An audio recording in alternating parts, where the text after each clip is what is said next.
Hello children, how are you? I hope all of you have done the assignments that were given in the previous class, right? So, welcome back to the second session of the first lesson, A Hero. So, now let us check our answers of the assignments. I hope all of you have written the assignments, right? So, question number 1 was, what was the newspaper report about? So, what was the newspaper report about? It was about the bravery of a village boy who comes face to face with the tiger while returning home. Question number 2 was, what did Swami and his father debate on? So, the answer is, Swami and his father debated upon courage and strength. Swami was of the opinion that strength only helps one to face difficult situations, but father opined that courage matters and not strength and age. Next question was, how would Swami prove that he had courage? So, Swami was of the opinion courage is not important, but father was of the opinion courage is very much important. So, how should Swami prove that he had courage? Swami should prove that he had courage by sleeping alone in his father's office room instead of sleeping beside his granny. So, this was the challenge. And next we discussed about language functions, that is seeking permission and also requesting, right. Based on that, some of the situations are given here. You have to rewrite the sentences using the given clues. Tomorrow is a holiday. I want to play with my friends. You have to begin the sentence with can I. Have you written the answer? Let's check. The answer is, can I go to play with my friends please? Second situation was, here it is. Please help me in completing my class work. You have to rephrase or reframe the sentence using or beginning with could you. The answer is, could you please help me to complete my class work? So, I hope all of you have written your answers correct. Okay. So, now let us move on to today's class. So, let's recall what happened in the last class. In the last class, we came to know about a boy. So, who was the boy? The boy was Swami. Was he courageous, brave and courageous? No, not at all. He afraid that if he was in the place of that village lad, he would have died, right? He was not at all courageous. Then what was the debate between the father and the son? So, Swami and his father had a debate. What was the debate? Father told that courage is very much important to face the situations, but Swami was of the opinion that strength is very much important, right. So, finally, the debate ended with a challenge. What was the challenge? Father challenged Swami to sleep alone in his office room that night instead of sleeping beside his granny, right. So, then what happened? What was the heroic act? The lesson name is A Hero. But what was the heroic act? Did Swami become a hero? What did he do to become a hero? And if he became a hero, if he did something, then was he rewarded? So, these all questions were still remaining, right. To get the answer for all these questions, we have to read the lesson A Hero from paragraph 10. So, open your textbook on page number 6 and start reading along with me. Here we go. Swami felt cut off from humanity. He was pained and angry.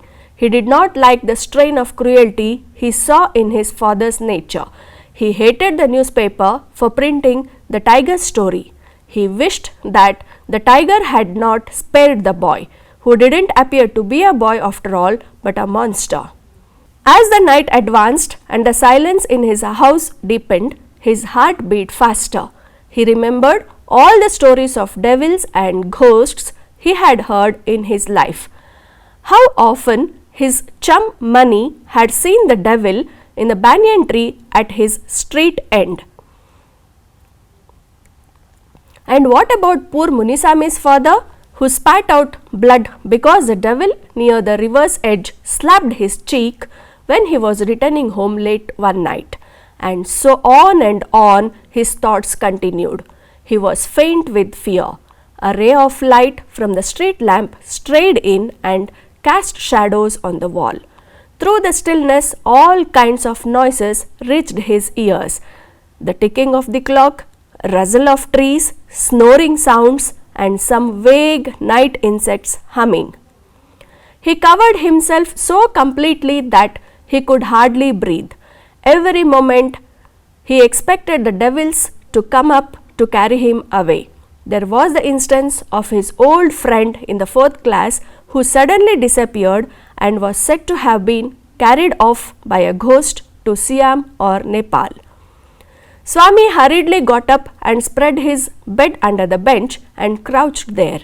It seemed to be a much safer place, more compact and reassuring.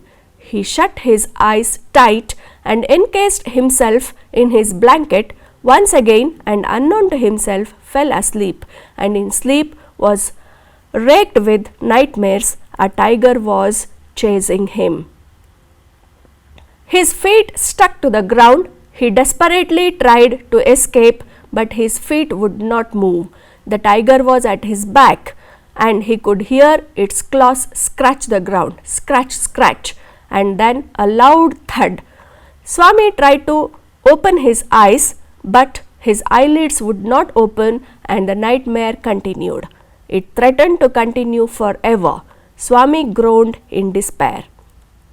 With a desperate effort, he opened his eyes. He put his hand out to feel his granny's presence at his side, as was his habit, but he only touched the wooden leg of the bench, and his lonely state came back to him. He sweated with fright.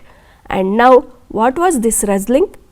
He moved to the edge of the bench and stared into the darkness. Something was moving down.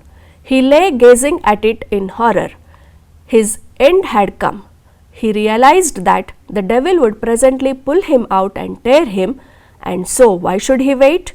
As it came nearer, he crawled out from under the bench, hugged it with all his might, and used his teeth on it like a mortal weapon. "Ayo! Something has bitten me!"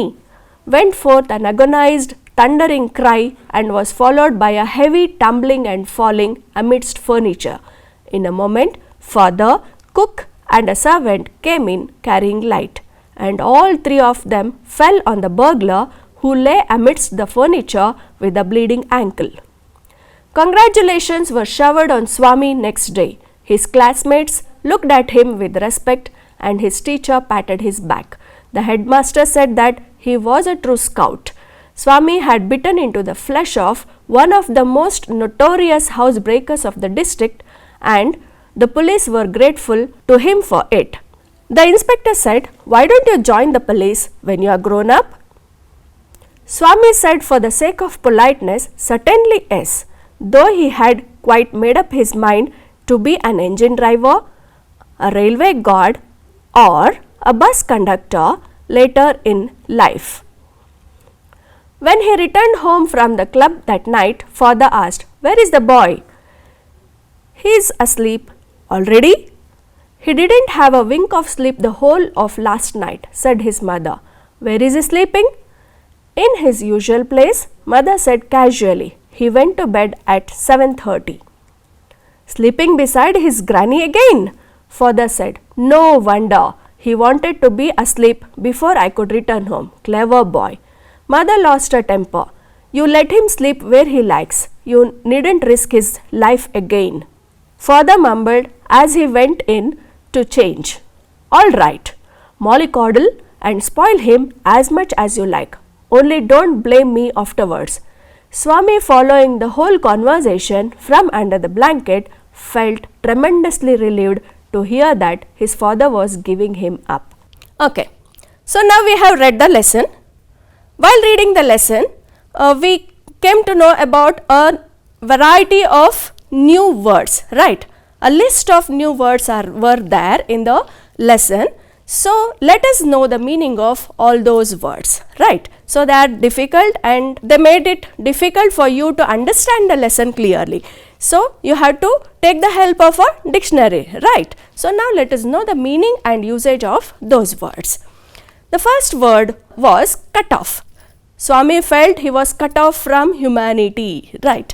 So cut off. What is the meaning of cut off? Cut off means to stop or to separate. ಕಡಿದು ಹಾಕು ಅಥವಾ ಬೇರ್ಪಡಿಸು. So look at the picture. So by seeing the picture, what do you see there? Due to heavy rains, low-lying areas are cut off from the mainland. Next word is strain of cruelty. Swami saw strain of cruelty in his father, right? So strain of cruelty means the act of cruelty, krurate. So Sindhu feared the strain of cruelty of her grandpa when he didn't send her to picnic. Next word is crouch. What is the meaning of crouch? Crouch means to bend or bow in fear. ಅಂದರೆ ಮಡ್ಚ್ಕೊಂಡು ಮುದುರ್ಕೊಂಡು ಕೂತ್ಕೊಳ್ಳೋದು ಅಥವಾ ಮುದುರ್ಕೊಂಡು ಮಲ್ಕೊಳ್ಳೋ ಅಂಥದ್ದು. So what do we see in the picture? Yes, a cat. ಏನು ಮಾಡ್ತಾ ಇದೆ ಅದು? It is crouching. The cat crouched in the bush in fear of dog. Next word is reassurance. Reassurance means bharavase, to make someone feel comfortable. So children need lot of reassurance. Nightmare means ಕೆಟ್ಟ ಕನಸು, ಭಯಾನಕವಾದಂಥ ಕನಸು, frightening dream. Sorry. A nightmare made Nihal spend sleepless night. Desperate. What is the meaning of desperate? Nirashadayaka, do something with no hope. Ramya desperately tried to convince her mom to go for a picnic. Next word is mortal weapon. What is the meaning of mortal weapon? Mortal weapon means deadly weapon, maranantika ayudha. Hey, here comes Uji. So I think all of you love Uji and cockroaches, right? So Uji used his bat as a mortal weapon to chase the cockroaches away. Hey, who is he? Some burglar is peeping in, right? So the next word is burglar. What is the meaning of burglar? Burglar means thief or housebreaker, kalla. Looking at the picture, we can make a sentence. The burglar got into the house through the bedroom window. Notorious. What does notorious mean? Notorious means infamous, kukyata. Well known ಅಥವಾ famous ನ opposite word notorious, ಕುಖ್ಯಾತ. ವಿಖ್ಯಾತ ಅಂತ ಹೇಳ್ತೀವಿ, ವಿಶ್ವವಿಖ್ಯಾತ. ಕುಖ್ಯಾತ means just opposite of famous, infamous. So here in the picture we are seeing some sea, right, some ocean. So the Sea of Okhotsk is notorious as one of the worst seas of the world. Hey, what a lovely picture, right? So what may be the next word? In the last paragraph we come across this word mollycoddle. What is the meaning of mollycoddle? Pamper, muddu mado antaddu. So Madhu and Manu are mollycoddled by their family members. So these are the different words that we came across in the lesson which are unknown to us, but now we know the meaning and usage of these words, right? So now let us move on to the next section, that is we have read the lesson from paragraph number 10 to 17, right? So now we just check our understanding of the lesson, okay? So we have read, now let us understand what the lesson is about and how did Swami become a hero, and after becoming a hero how he was rewarded, right? So Swami's experience. So in the last class Swami and his father has a challenge that Swami has to sleep in the office room, but we didn't know whether he slept alone in the office room or not. But now after reading the lesson, we came to know that he slept alone in the office room. But how did he sleep? What was his experience of sleeping alone in the office room? So, did he sleep peacefully? No. Swami slept alone in the office room with the door open.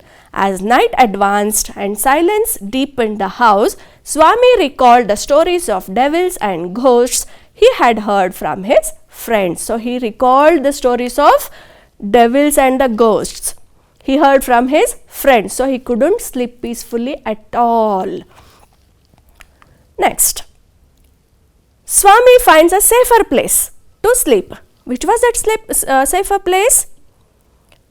Yes, that is to sleep under the bench. So, with fear and nightmares of ghosts disturbing him, Swami spread his bed under the bench and crouched there. As he tried to sleep, he heard a thud sound and saw a moving figure from under the bench. So, he found the bench as a safer place and he spread his bed under the bench and crouched there. But while he was trying to sleep, he heard a thud sound and he forcefully opened his eyes. When he opened his eyes, he saw a moving figure from under the bench. Then what happened? What did Swami think? Swami thought that thud sound or that figure, the moving figure must be a devil and the devil must have come to pull him out. So, he was afraid and what did he do? Did he chase the devil away? Let us see. So, thinking that the devil had come to catch him, with fear, Swami moved towards the edge of the bench and tried to hold its leg tightly and bit it with all his might. He thought that he should be still safer, so he moved towards the edge of the bench and he tried to catch hold of the leg of the bench. But unknowingly, he caught hold of the leg of the person who had come or the burglar who had come into his house. And what did he do? He bit into the leg of that burglar. So, what happened next? The burglar was in pain because Swami had bitten into his leg. So, he was one of the notorious burglars of the district. In this way, Swami helped the police to catch the most wanted burglar of the district. So, unknowingly, what had Swami done? Swami had caught hold of the most wanted burglar of the district and helped the police. So, this was the heroic deed done by Swami without his knowledge. So, how was Swami honored now? Now, Swami has become a hero, right? How? By helping the police to catch the robber or the burglar. So, now Swami was honored. How was Swami honored? Swami was congratulated by everyone the next day. All his classmates looked at him with respect. His teachers patted his back. His headmaster called him a true scout. And the police inspector asked him to join the police department when he grew up. So, all these were the act of honor towards Swami the next day. So, like this, Swami became a hero and was honored, and he was a hero in the eyes of everybody in the village. But was really Swami courageous and brave? No, not at all. He became hero by chance. Right. So, this is about the lesson a hero. Now, in the lesson, we came across the heroic deed of Swami. Right. So, after becoming a hero, the police inspector asked him to become a police officer when he grew up. Did Swami accept it or reject it? We don't know. Right. So, now let us learn accepting and rejecting. How to accept an invitation and how to reject an invitation. So, in what all ways we can politely accept and politely reject the invitation when someone invites us for any event. So, before that, let us see some situation. Yeah. What do we see here?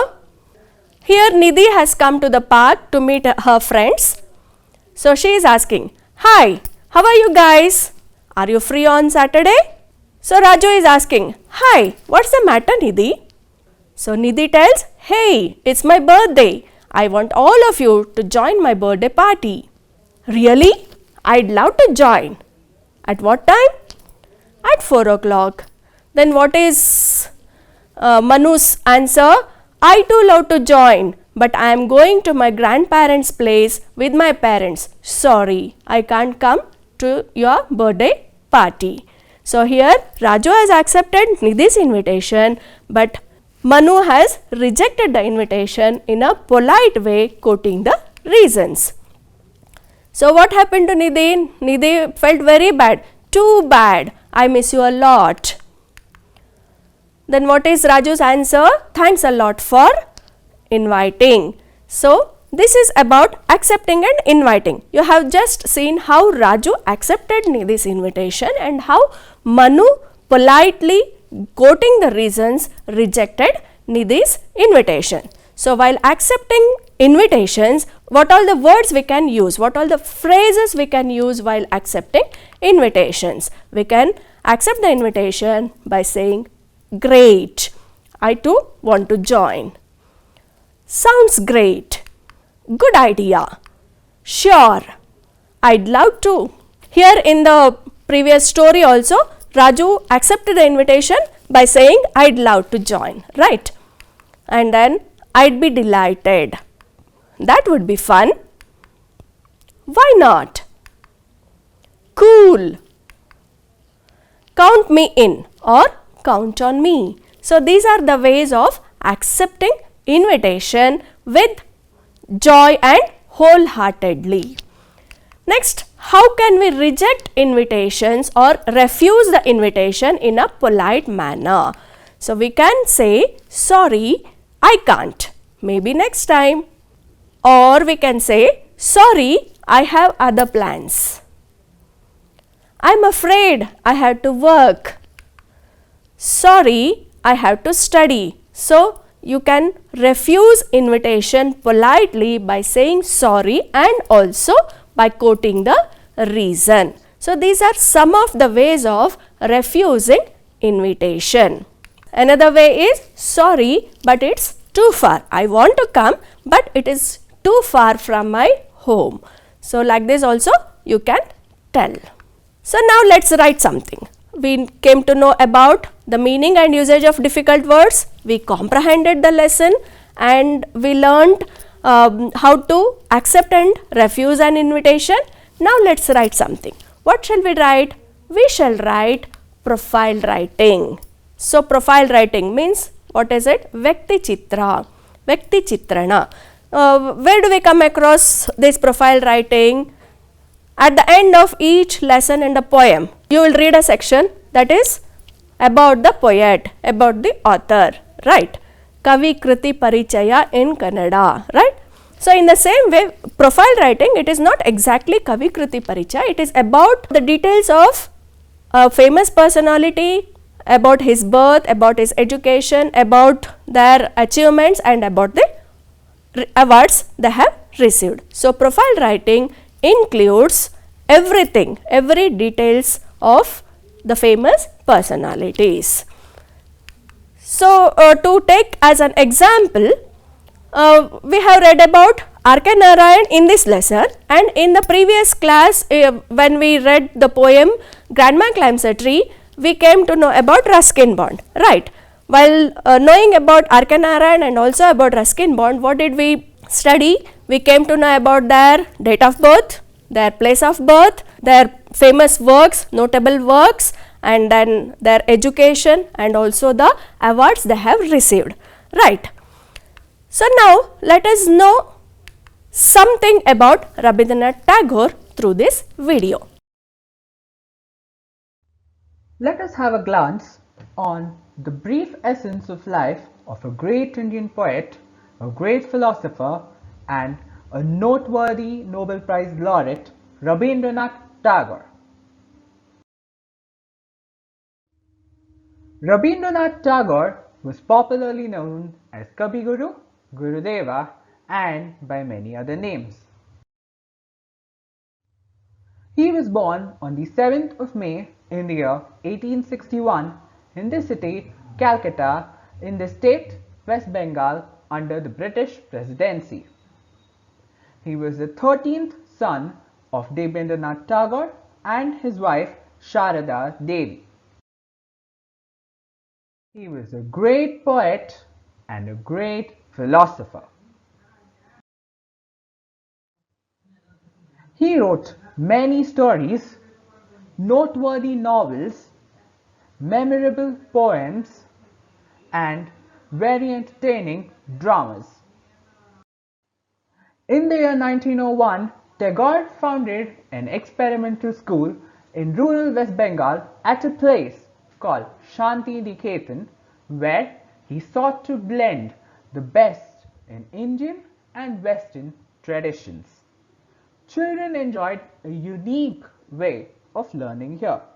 In 1921, it became the Vishwa Bharati University. Some of his notable literary works are the national anthems for the countries India and Bangladesh. His work Gitanjali was a widely appraised and a well-known one.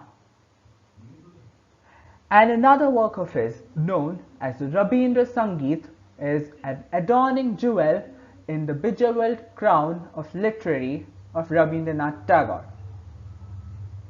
He was awarded the Nobel Prize in the year 1913 for his work Gitanjali. So now we know about R.K. Narayan, we know about Ruskin Bond, and also we came to know about Rabindranath Tagore. So now, after looking at all these authors' profile or about their details, we have a rough idea of the format of profile writing. So, a profile writing includes date and place of birth, and then parents and childhood of that personality, schooling and education, and then notable works, and finally awards received by that particular person. So, all these things include in our profile writing. So, children, let us go to the last section of today's lesson, that is assignment. So, question number 1 is, how did Swami help the police to catch the burglar? Question number 2, how was Swami rewarded? Next question is, what did Swami want to be later in his life? So, these are the 3 questions. And next comes regarding the profile writing, you have to collect the information about Srimati Sarojini Naidu and write her profile. Okay, so this is regarding the assignment. So, I think all of you have enjoyed the lesson hero and write all the questions, and for more questions and informations about the lesson, you just scan the QR code that is given at the top of the lesson, that is in the page number 1 on the top of the lesson, that a hero, you will find a QR code. Scan this QR code, that will take you to Diksha app, and when in the Diksha app you will get many more questions and activities related to this lesson. Take down all those questions and answer them and submit it to your class teacher. Thank you.